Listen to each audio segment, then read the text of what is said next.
बाहर वाले कमरे में गेट पर खड़े होकर मिथिलेश और रेखा बारिश देख रहे थे। आज कितनी बढ़िया बारिश हो रही है। ऐसी बारिश में तो अगर गर्मा गर्म पकौड़े हो जाए तो मजा ही आ जाएगा। आज तो मेरा भी पकौड़े खाने का मन कर रहा है। बहू से कहकर आलू प्याज के पकौड़े बनवाऊंगी। कोई जरूरत नहीं है आलू प्याज के पकौड़े बनवाने की। घर में बनेंगे तो चिकन के पकौड़े ही बनेंगे। बहू मांस मछली से कितना दूर रहती है, अब क्या आप उससे चिकन के पकौड़े बनवाएंगे? और चिकन लाने के लिए भी तो इतने पैसे नहीं है हमारे पास। मेरे पास हैं। आज तो चिकन के पकौड़े ही बनेंगे। मिथिलेश शोभा के कमरे में आता है और उसकी पेटी खोल उसके अंदर से पैसे निकालने लगता है कि तभी शोभा जो अपने बेटी को स्कूल से लाई थी मिथिलेश को देख लेती है। पापा जी, ये आप क्या कह रहे हैं? क्या कर रहा हूँ? क्या कर रहा हूँ? दिख नहीं रहा क्या? पैसे ले रहा हूँ चिकन लाने के लिए। जल्दी से चिकन ला और गर्मा गर्म चिकन के पकौड़े बना। पापा जी, ये पैसे मुन्नी की स्कूल की फीस के हैं और घर का खर्चा भी इसी में से ही चलाना है। एक हफ्ता, और आप तो जानते हैं कि मैं मांस मच्छी से कितना दूर रहती हूँ। आप कहो तो मैं आपके लिए आलू के पकौड़े बना देती हूँ। जब मेरा चिकन पकौड़े खाने का मन है तो चिकन के पकौड़े ही बनेंगे। और क्या करेगी अपनी बेटी को पढ़ाकर? इसके दहेज के पैसे जोड़, कल को शादी में काम आएंगे। एक तो फूटी कौड़ी नहीं लाई, ऊपर से बेटी और पैदा कर दी।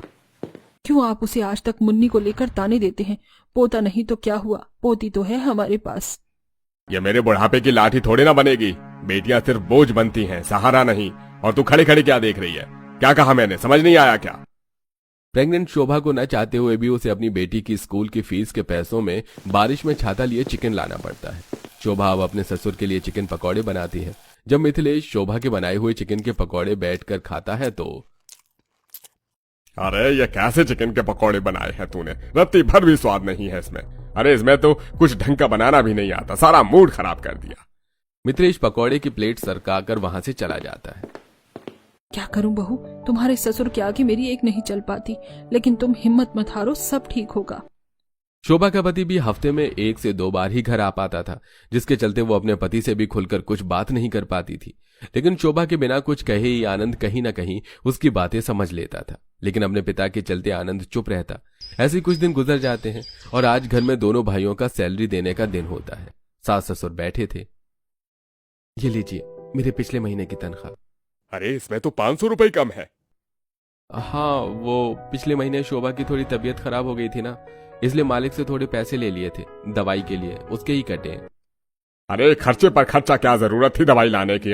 कौन सा मर रही थी ये? बाबा ये आप किस तरह से बात कर रहे हैं? शोभा प्रेग्नेंट है, उसका ख्याल रखना मेरा फर्ज है। अरे उससे पहले हम तेरे माँ बाप हैं। हमने तुझे जन्म दिया है। कुछ सालों के रिश्ते के लिए तू बचपन का रिश्ता भूल जाएगा? तुम बच्चों से और उम्मीद ही क्या की जा सकती है? और सूरज तू कब अपनी तनख्वाह देगा? ये लीजिए बाबा मेरी तनख्वाह। ये हो क्या रहा है? पहले बेटे के 500 रुपए कम थे और तेरी तो आधी तनख्वाह ही गायब है। क्या कर रहा है तू आजकल पैसों का? अरे 8-9 महीने से देख रहा हूँ, ठीक से घर पर पैसे ही नहीं दे रहा। मैं नई जगह नौकरी ढूंढ रहा हूँ। इस जगह पर मालिक तनख्वाह देने में बहुत आनाकानी करता है। अरे सोचा था 2-2 बेटे हैं, बुढ़ापे में जिंदगी मौत से कटेगी। लेकिन यहाँ तो थोड़े थोड़े रुपए के लिए भी मोहताज होना पड़ रहा है। तुम जैसे बेटों से अच्छा तो भगवान हमें बच्चे ही ना देता। मिथिलेश की ऐसी बातें आनंद के दिल पर तीर के जैसे चुभने जैसा काम करती हैं। तो वहीं सूरज को तो इन बातों से ज्यादा फर्क नहीं पड़ता। अगले दिन सूरज शर्ट पैंट पहनकर जल्दी से तैयार होता है और रास्ते में से फूलों का बुके और ढेर सारी चॉकलेट्स लेता है। और तो और एक कैब भी बुक कर लेता है। कब तक ये सब चलता रहेगा? पैसा छुपाने के चक्कर में हर महीने बाबा से गालियां सुनने को मिलती हैं। लेकिन क्या करूं, गर्लफ्रेंड का चक्कर है। अब उसके सामने तो अपनी गरीबी जाहिर नहीं कर सकता ना। कैब आती है और अब सूरज एक बड़े से रेस्टोरेंट पहुंचता है जहां उसकी अमीर गर्लफ्रेंड माया उसका काफी देर से इंतजार कर रही होती है। इस 8 महीने के रिलेशनशिप में तुम कभी टाइम से भी आए हो? आखिरकार तुम्हारी गाड़ी ठीक कब होगी? अगर नहीं ठीक हो रही है तो नई गाड़ी ले लो। अब गुस्सा छोड़ो ना, वो गाड़ी मुझे मेरे पापा ने दी है, इसलिए मैं उसे छोड़ नहीं सकता। बस कुछ दिनों की और बात है। ये देखो मैं तुम्हारे लिए क्या लेकर आया हूँ, तुम्हारे मनपसंद के फूल और ये चॉकलेट। लेकिन सूरज, अब मेरा चॉकलेट खाने का मन नहीं करता। मुझे कुछ खट्टा चटपटा खाना है।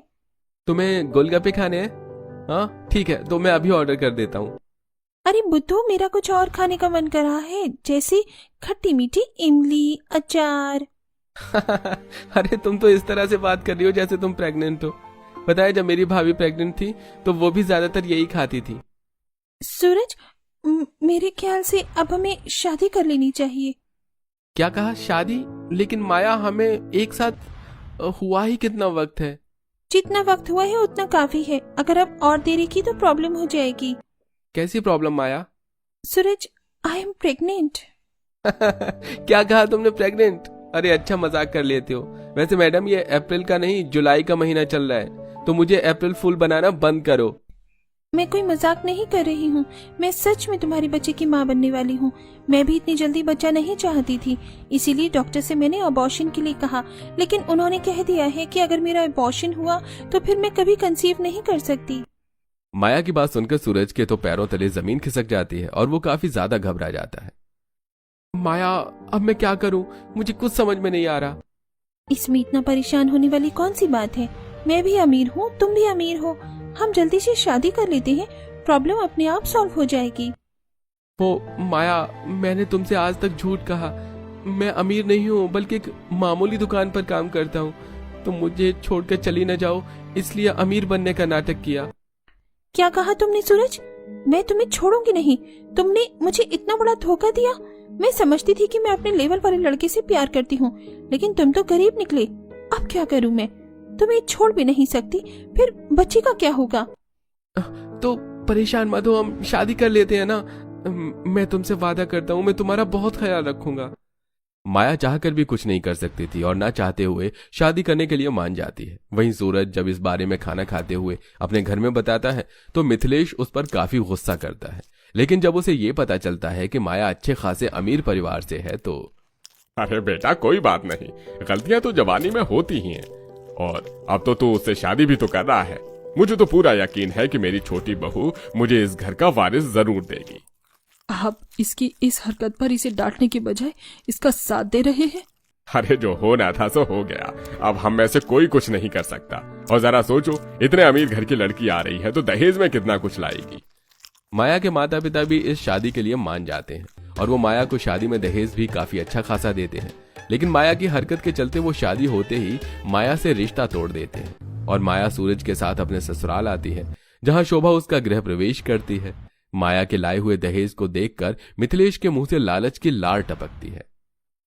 अरे अरे अरे, देखो देखो देखो, इन चीजों को देखो। भाई, हम घर में लाने के बाद सपने देखते थे, वो चीज अब हमारे घर में है। टीवी, फ्रिज, वॉशिंग मशीन, नया बेड, अलमारी, अरे भैया सब कुछ है।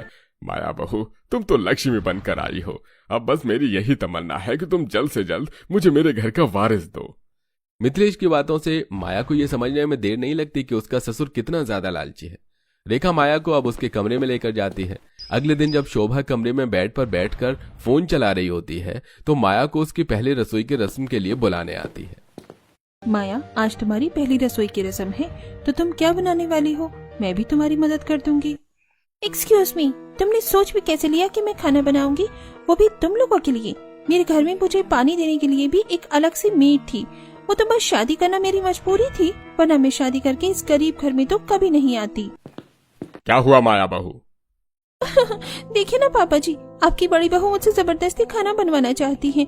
वो कह रही हैं कि मुझे खाना बनाना ही होगा, वरना क्या?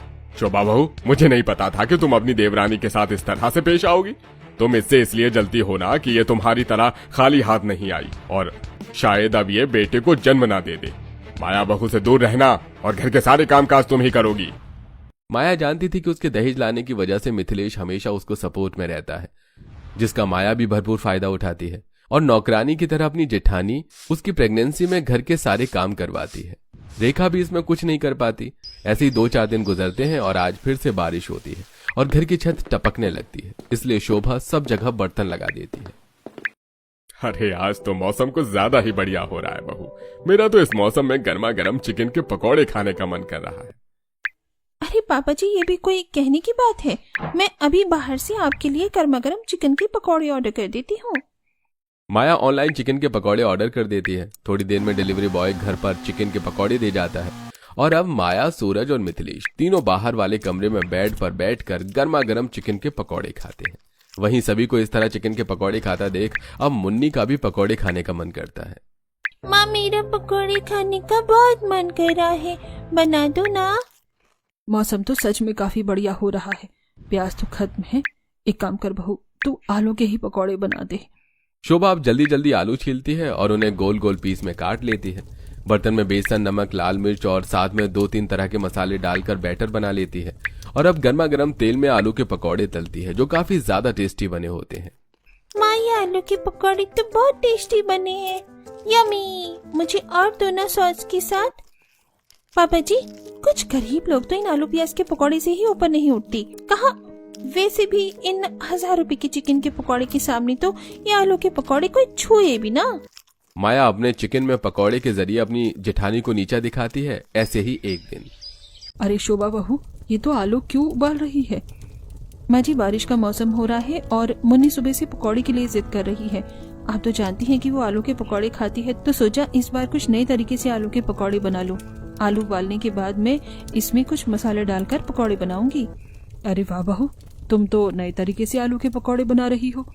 रेखा को शोभा की इस तरह तारीफ करता देख बेड पर बैठा मिथिलेश, अरे माया बहू, तुमने कहा था ना कि अगली बार तुम घर में ही चिकन के पकौड़े बनाओगी, तो जरा बना दो। लगता है बाहर बारिश भी शुरू हो गई है। इस बुड्ढे को भी क्या सब्र नहीं है। एक बार चिकन के पकौड़े क्या खिलाती है, ये तो मेरे पीछे ही पड़ गया। माया अब जल्दी से चिकन ऑर्डर करती है और ऑनलाइन रेसिपी देखकर गर्मा गर्म चिकन के पकौड़े बनाती है। अगर बहू तुम ना होती तो मेरा क्या होता, हाँ? अरे जब से तुम आई हो तब से मुझे चिकन के पकौड़े नसीब हो रहे हैं, वरना पहले तो मैं इनके लिए कितना तरसता था। मिथिलेश एक बार फिर अपनी बड़ी बहू को ताना देता है, लेकिन शोभा इसे दिल पर नहीं लेती और बारिश होने के दौरान हफ्ते में 2 से 3 बार अलग अलग तरह के आलू के पकौड़े बनाती है, जो घर में लगभग सभी को पसंद आते हैं। यहाँ तक कि सूरज भी चिकन पकौड़े छोड़कर आलू पकौड़े को खाता है। ये देख। बस अब बहुत हुआ, बड़ा इतराती है ना अपने आलू के पकौड़े पर। अब बताती हूँ इसे। शोभा ने अलग से पकौड़े के लिए तेल रखा था, लेकिन माया अपनी जलन के कारण उस तेल में अपना चिकन पकौड़े वाला तेल मिला देती है और अब गलती से शोभा जब अपने कमरे में बैठकर उस तेल में तला हुआ अपना आलू का पकौड़ा खाती है तो उसमें से चिकन की बदबू आने लगती है और अब वो माया के पास जाती है। माया, तुमने ही मेरे तेल में अपना चिकन पकौड़े वाला तेल मिलाया था ना, वरना मैं तो अपना तेल अलग रखती हूँ। तुम तो जानती हो कि मैं मांस मच्छी नहीं खाती, फिर भी तुमने मेरे साथ ऐसा किया। क्योंकि तुम्हें बहुत घमंड था ना अपने अलग अलग तरह के आलू पकौड़े का। अब खाओ अपना आलू पकौड़ा। तुमने ठीक नहीं किया। शोभा माया पर गुस्सा करने लगती है कि तभी मिथिलेश आ जाता है। शोभा बहू, ये किस तरह से बात कर रही हो तुम? माया बहू से माफी मांगो। नहीं पापा जी, अब माफी से काम नहीं चलेगा। या तो अब ये इस घर में रहेगी या मैं। माया बहू, गलती जिसकी है अब वही घर से निकलेगा। अपना बोरिया बिस्तर बांधो और अपनी बेटी को लेकर निकल जाओ यहाँ से। रेखा मिथिलेश को रोकने की काफी कोशिश करती है, लेकिन वो नहीं रुकता कि तभी घर पर आनंद आता है और सारी बात जानकर कहता है, पापा, आज तक आपकी इज्जत की खातिर मैं चुप था, लेकिन अब और नहीं। जिस घर में मेरी बेटी और मेरी पत्नी के साथ इतना बुरा बर्ताव हो, उस घर में वो लोग ना ही रहे तो अच्छा है। आनंद अपनी बेटी और पत्नी के साथ बारिश में ही घर छोड़ देता है और बारिश में भीगते हुए वो चलते हैं। पापा, पापा, अब हम कहाँ जाएंगे? मैं जिस कमरे में रहता हूँ वहाँ मेरे साथ 2 लोग रहते हैं, लेकिन आज ही एक ने नौकरी छोड़ दी और दूसरा 1 महीने के लिए गाँव गया हुआ है, तो हम जब तक वहाँ आराम से रह सकते हैं। आनंद अपनी फैक्ट्री के पास लिए हुए किराए के घर में अपनी पत्नी और बेटी को ले जाता है और अब वहीं पर वो लोग रहते हैं और आलू पकौड़े बनाकर खाते हैं। कहीं मेरी लायक कोई काम मिला क्या? नहीं शोभा, कहीं कोई काम नहीं मिला। सोचा था अगर दोनों मिलकर नौकरी करेंगे तो घर चलाना आसान हो जाएगा। पता नहीं अब क्या होगा। क्या काम करोगी तुम? माँ, मैं तो कहती हूँ कि आप आलू के पकौड़े बनाकर बेचो, देखना खूब बिकेंगे। मेरी मम्मी तो वर्ल्ड की सबसे अच्छे आलू के पकौड़े बनाती है। अरे वाह मेरी गुड़िया रानी, आजकल तो तुम बड़ी होशियारी वाली बात करने लगी हो। शोभा, मुन्नी कह तो ठीक रही है, आलू के पकौड़े तुम बनाती तो बहुत अच्छे हो, वो भी अलग अलग तरीके से। बारिश का मौसम भी है तो तुम यही काम क्यों नहीं शुरू कर लेती हो? बारिश के मौसम में तो हर नुक्कड़ गली पर कोई ना कोई पकौड़े वाला मिल ही जाता है, तो क्या गारंटी है कि मेरी बनाए हुए आलू के पकौड़ों की बिक्री होगी? मेरी फैक्ट्री के पास और भी कई सारी फैक्ट्रियां हैं, लेकिन वहाँ खाने के लिए 1-2 ही चीजें हैं। बारिश में सबका पकौड़े खाने का तो दिल करता ही है, वहाँ तुम्हारी बिक्री बहुत अच्छी होगी। अपनी फैक्ट्री मालिक से बात करके आनंद थोड़े से पैसे उधार ले लेता है और आलू के पकौड़े बनाने का सारा सामान, बर्तन और एक ठेले का इंतजाम करता है। तो वहीं दूसरी तरफ आए दिन अपनी ससुर की चिकन पकौड़े की फरमाइश सुनकर माया परेशान हो जाती है। जब देखो चिकन के पकौड़े, मेरे पैसे क्या पेट पर रुकते हैं? जो जब चाहा तोड़कर आपके लिए चिकन के पकौड़े बना दिए। परेशान हो गई हूँ मैं आपसे। इतना कहकर माया गुस्से में अपने कमरे में चली जाती है, जिसे देख लिया अपनी मनपसंद बहू का रवैया, किस तरह से बात कर रही है वो आपसे। और शोभा ने आज तक आपसे ऊंची आवाज में एक शब्द भी नहीं कहा। और ये क्या पता वो किस बात से परेशान है, तुम भी ना।